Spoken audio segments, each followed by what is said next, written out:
Reporter and photojournalist with over 30 years shooting experience in the United States of America and Africa, Jamal Kantos came all the way from the United States of America to Ethiopia to personally witness what is going on here on the ground.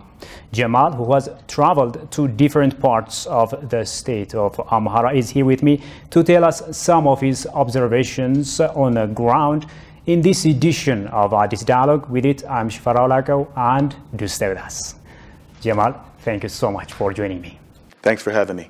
You came all the way from the United States of America to Ethiopia to personally witness what is going on here in Ethiopia. You have also visited different areas in the state of Amhara during your stay here in Ethiopia. Let's first of all start off your visit to the rock-hewn churches, the UNESCO inscribed heritage. Okay, so I used to live here for several years, started a family here. And during this conflict, this is trip number 5. Okay. So before this war, we used to go to Ghana every year. I had friends who lived in Lalibella. And returning to Lalibella after it was liberated was a pretty special experience, because I went back with a few IDPs that I had befriended. Yeah. And just by chance, one of the IDPs is married to a longtime friend of mine. And her father's a priest, and I know her mom well, and it was actually a beautiful thing to see this family back together again. We found the churches intact, the rest of the city not intact. There was widespread looting, widespread destruction, purposeful destruction of the local infrastructure, the Kebele, the police station, numerous hotels, anything that had anything of value. Was basically either looted or destroyed. You, along with Jeff Pierce, were the first Western reporters to investigate the state of the Lalibella rock-hewn churches after the second liberation by the Ethiopian Defense Forces. Given that the churches, as you said, are now intact, how can this testify to TPLF's failure, if you like, to undermine Ethiopia's cultural and religious values? Well, right now I'm getting a lot of feedback from TPLFites online who are trying to use the fact that the churches were intact to say that, oh, we were good people. Our guys came in and they didn't do anything to the churches because they're God-fearing people. But it's really it's a false flag because they destroyed everything else. And because Aina Jesus is just 40 kilometers away, and they went on a 3-day rape spree during the first occupation. That actually, it's, how can I say it? It's a testament to the hypocrisy and the short-sightedness and I don't even know how to describe what it is. It's, you know, I watch what happens here from America, and I watch it from here. I look at it as somebody who's lived here. And I look at the Western media who has not bothered to do any research on the TPLF or who are complicit in their crimes, present a picture of the TPLF to the world of like this ragtag underdog group, which basically is not true either, as you know. And it's deeply frustrating. You know, this whole situation kind of bears out the true nature of who they are. Yes, they failed to, you know, kill the spirit of Ethiopians by what was left intact and actually what was left damaged. Because, you know, seeing looted police station, looted hotels, looted everything, and knowing that in these facilities it was money and liquor that was taken is kind of a testament as to who you're really dealing with. And then looking at the case of Aina Jesus, looking at, you know, 32 women raped over 3 days, violently, women between the ages of 12 and 60, that also bears witness as to who you're dealing with. Yeah, indeed. Yeah.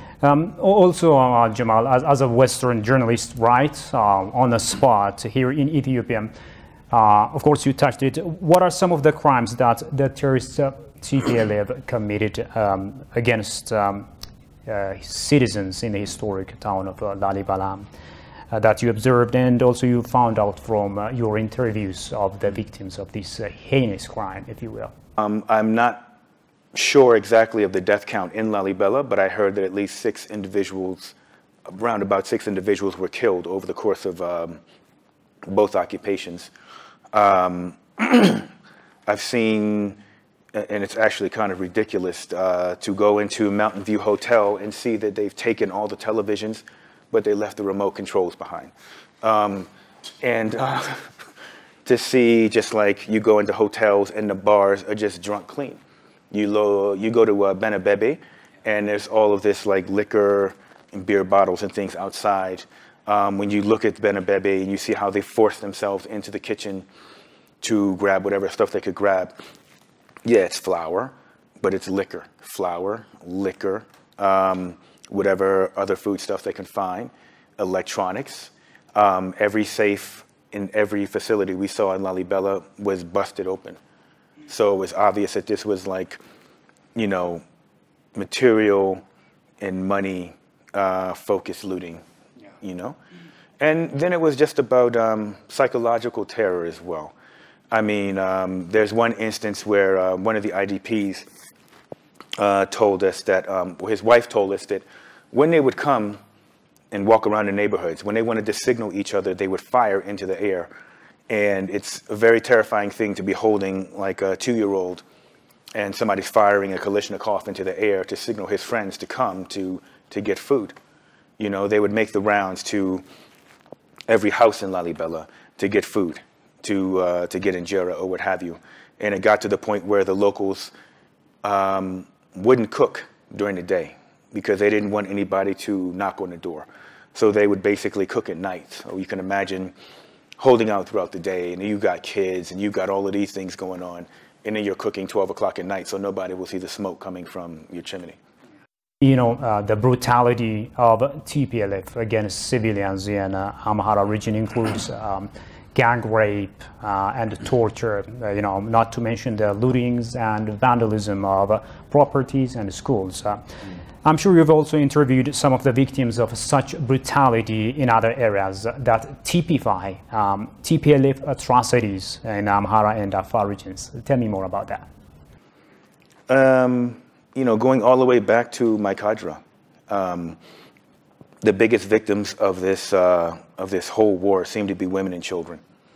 You know, when you are talking to a woman who is just weeping 6 months after the fact, holding her child and describing how her child was holding on to her father as he was being hacked to death in Maikadra.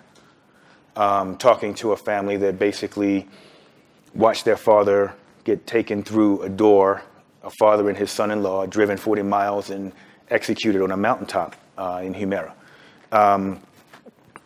You always come back to who's suffering. There's always a child in the picture. There's always a grieving mother or a grieving young girl in the picture. Of course, there are grieving men. I mean, I'm not saying anything different, you know. But I get a chance to really look at the human toll. And for me, it's deeply difficult because I cover Capitol Hill as well, and sometimes the White House. And to sit there and listen to U.S. lawmakers, you know, posture and talk about sanctions and all of these kind of things and their support of the TPLF.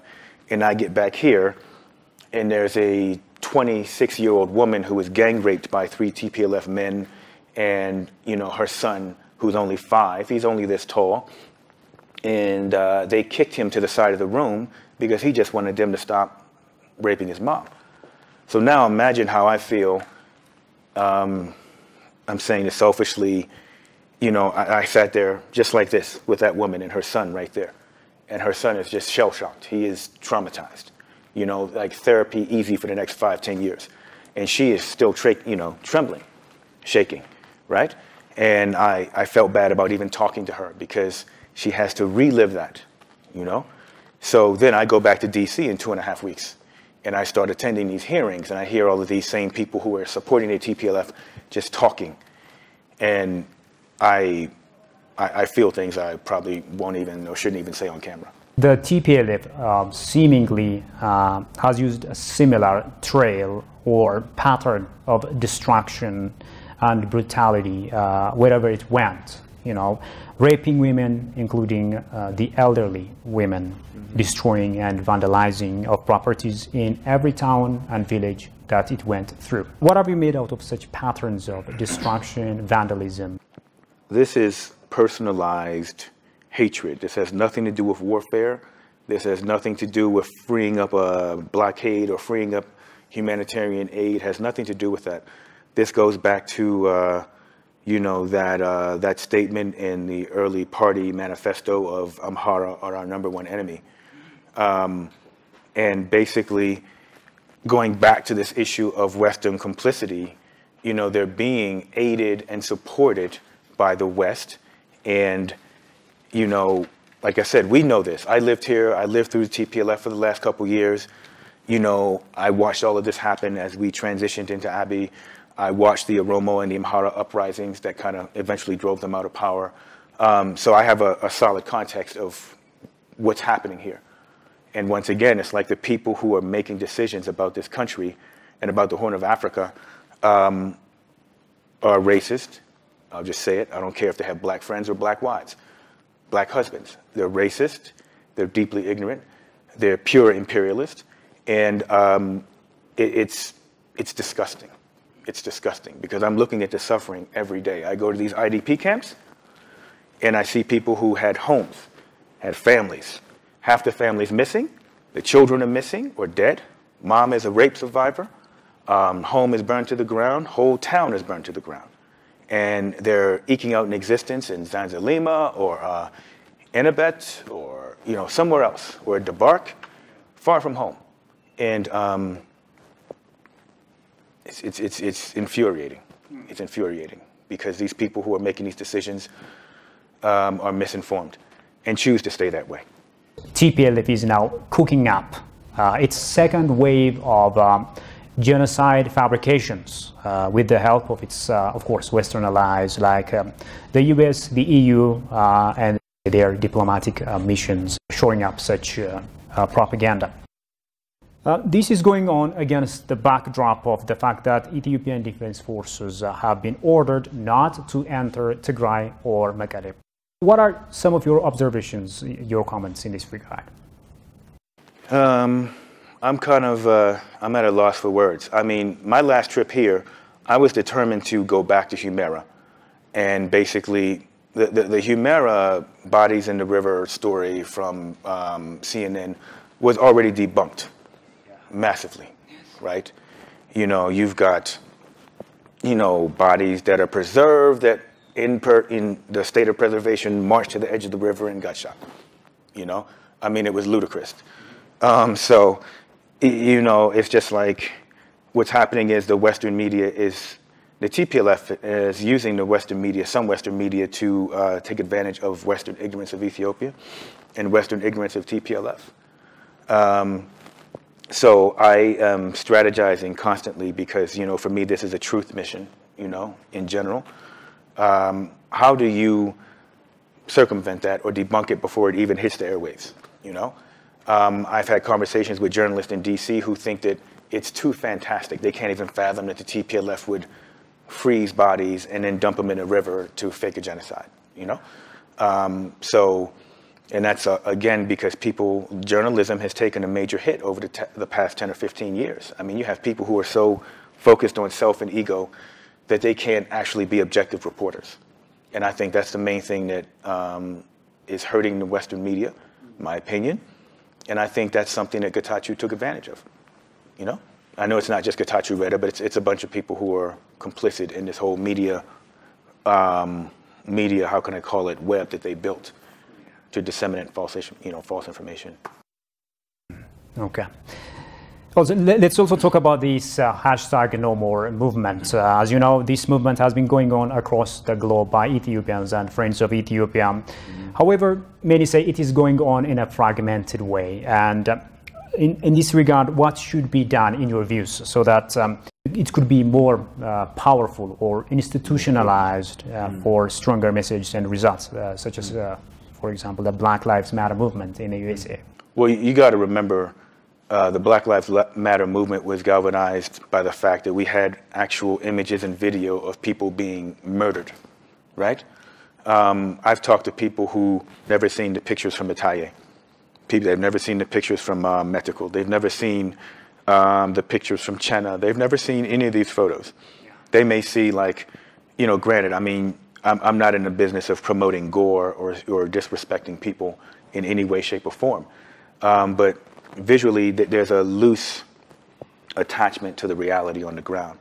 So I think that if anybody who's in the No More movement, if we all, you know, shared the same intel, you know, and I say we as in the media, activists, and regular Ethiopians, if everybody saw the same thing, I think they'd be galvanized by the reality, and they would kind of put aside their differences for now and just focus on what's happening, you know, which is an attempt at regime change, you know. What is your message to some Western reporters covering stories about Ethiopia, yet not in Ethiopia, you know, from other countries, from other continents, if you like? Why are they taking such course of action, and why don't they come to Ethiopia and see the realities on the ground as you guys are doing? Could I curse?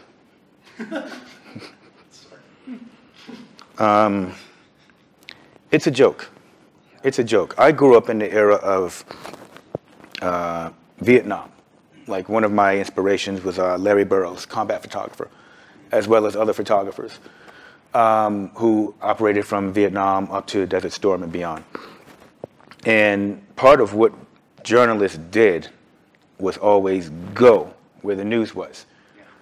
You don't have the excuse. I mean, this telephone horse pocky is just ridiculous to me.